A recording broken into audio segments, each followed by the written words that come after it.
আজকে আমরা নবম শ্রেণীর ইতিহাস ও সামাজিক বিজ্ঞান বইয়ের 51 নম্বর পৃষ্ঠার কাজের সমাধান নিয়ে আলোচনা করব। এখানে 3টি ছক আছে, এই ছক 3টি আমাদের পূরণ করতে হবে। 1, 2 এবং নিচে আছে 3টি।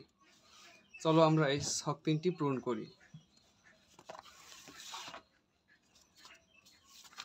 প্রথম ছক দেখো, যেভাবে প্রথম ছকে বলছে সামাজিক কাঠামো মানে বিদ্যালয় যেভাবে পরিচালিত হয়।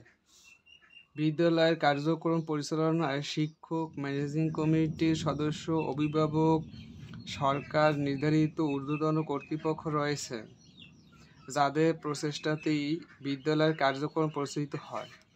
তারপর হবে শিক্ষার্থী, শিক্ষক, পাঠ্যপুস্তক ইত্যাদি বিদ্যালয়ের মূল উপকরণ। শিক্ষকরা শিক্ষার্থীর সুপ্ত প্রতিভা বিকাশে কাজ করে থাকেন। তারপর এখানে যে ধরনের সেবা পাওয়া যায়, এখানে লিখতে হবে উপযুক্ত শিক্ষকের মাধ্যমে শিক্ষা গ্রহণের সুযোগ লাভ হয়। শিক্ষার মাধ্যমে শিক্ষার্থীদের বাস্তবের সাথে তাল মিলিয়ে চলতে সহায়তা করা হয়। শিক্ষার্থীদের মানসিক এবং শারীরিক বিকাশে বিভিন্ন কার্যক্রম পরিচালিত হয়। আর এখানে লিখতে হবে বিদ্যালয়ে আমার প্রধান পরিচয় হলো একজন শিক্ষার্থী। শিক্ষার্থী হিসেবে আমার দায়িত্ব শ্রেণীর পাঠের কাজ যথাযথভাবে শেষ করা, বিদ্যালয়ের নিয়ম কানুন মেনে চলা। এরপর পরবর্তী ছক ছিল ভাবে রাজনৈতিক কাঠামো, ইউনিয়ন পরিষদ বা সিটি কর্পোরেশন। এই ছকটি আমরা কীভাবে পূরণ করব?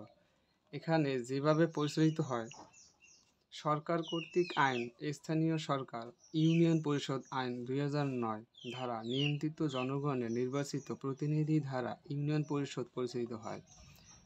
একজন চেয়ারম্যান, 9 জন সাধারণ সদস্য এবং সংরক্ষিত আসনের 3 জন নারী সদস্য নিয়ে ইউনিয়ন পরিষদ গঠিত হয়। সরকার কর্তৃক নিয়োগকৃত কর্মকর্তা ও কর্মচারী রয়েছে, যারা ইউনিয়ন পরিচালনাতে সাহায্য করে। এরপর এখানে রয়েছে যে ধরনের সেবা পাওয়া যায়। এলাকার শান্তি শৃঙ্খলা নিশ্চিত করার জন্য বিভিন্ন কর্মসূচি গ্রহণ করা হয়। ইউনিয়ন পরিষদের মাধ্যমে স্থানীয়ভাবে এলাকার উন্নয়ন এবং সমস্যা সমাধানের চেষ্টা করা হয়। এলাকাতে বৃক্ষরোপণ কর্মসূচি পালন ব্যবস্থা গ্রহণ করা হয়। জন্ম মৃত্যু নিবন্ধন করা হয়। আমার ভূমিকা, এখানে আমাদের লিখতে হবে আমি আমার ইউনিয়ন পরিষদে একজন স্থায়ী বাসিন্দা। এখানে নিরাপত্তা সংক্রান্ত কোনো সমস্যা দেখা দিলে বিষয়টি আমি যথাযথ কর্তৃপক্ষ অবহিত করি। ইভটিজিং, যৌতুক প্রথা ইত্যাদি প্রতিরোধে সচেতনতামূলক কার্যক্রমে অংশগ্রহণ করি। তারপরের ছকটি ছিল এভাবে বিদ্যমান মানসিক কাঠামো। এখানে আমাদের লিখতে হবে বিদ্যালয়, তারপর কি পাঠাগার, হাসপাতাল, পরিবার।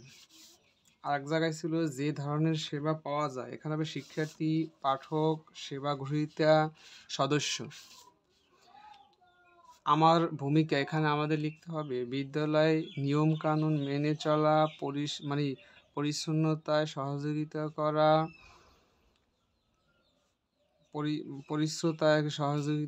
তারপর কি পাঠের কাজ নিয়মিত শেষ করা,